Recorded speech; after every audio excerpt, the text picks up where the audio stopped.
唐山4名被打女子被鉴定为轻伤或是微轻伤。今天上午，河北省公安厅通报了唐山打人案的最新进展。这里边最引人关注的应该是4名被打女子被鉴定为轻伤或是微轻伤。具体表述给您说一下。这里边提到的是，被害人就医后，袁某女24岁，李某女29岁，经医院检查无需留院治疗后自行离开。王某某、刘某某在普通病房住院接受治疗，目前伤情已好转。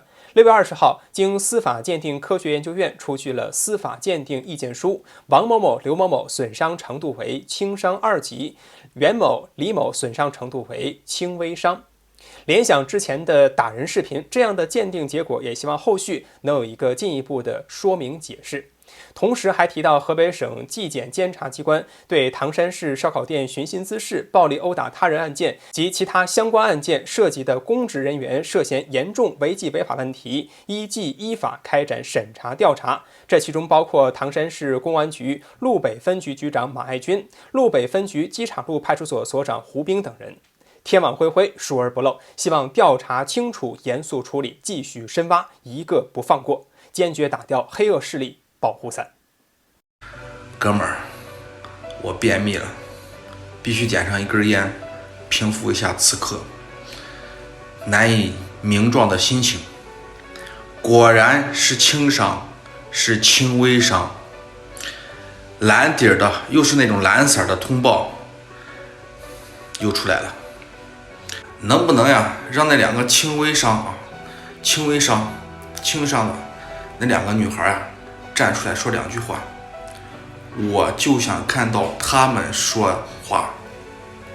那个蓝色的，我不太相信。让那几个女生接受采访就这么难吗？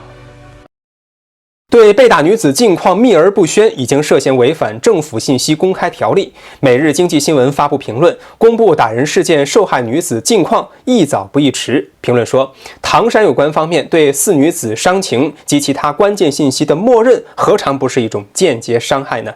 伤害了4女子及时获得社会支持的权利，伤害了公众的知情权。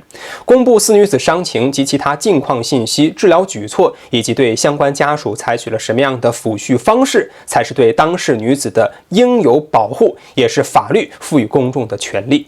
而且政府信息公开条例明确了各级政府部门在事关公共利益的事件中及时公开信息是法定责任，不作为者要承担行政乃至法律责任。大家都知道，要还原一件事情的真相，必然是要听一听各方面的说法。可是在唐山打人事件发展至今，有打人者家人的采访，有目击者的采访，有老板娘的采访，也有当地的通报，却恰恰缺少了最关键的被打者的声音。4位被打女子没有发出任何只言片语，甚至连他们的亲朋好友也没有一点声音，这正常吗？虽然有2名被打女子住院，医院管理严格，外人无法进入，可是还有2名没有住院的被打女子呢，也没有媒体能够见到他们，更别说采访了。缺失了这方面的声音，事件就无法完全还原。那么，被打女子和家人是不愿意发声呢，还是不能发声呢？这2者可是有着本质的区别。而医院也不发声，恐怕也不是自己能做主的。每日经济新闻表示，越是遮遮掩掩，不想让人知道，公众就会对这一做法越不满，越多的猜测就会随之产生，带来更大的负面效应。公布4位女子近况，唐山有关方面不能再拖下去。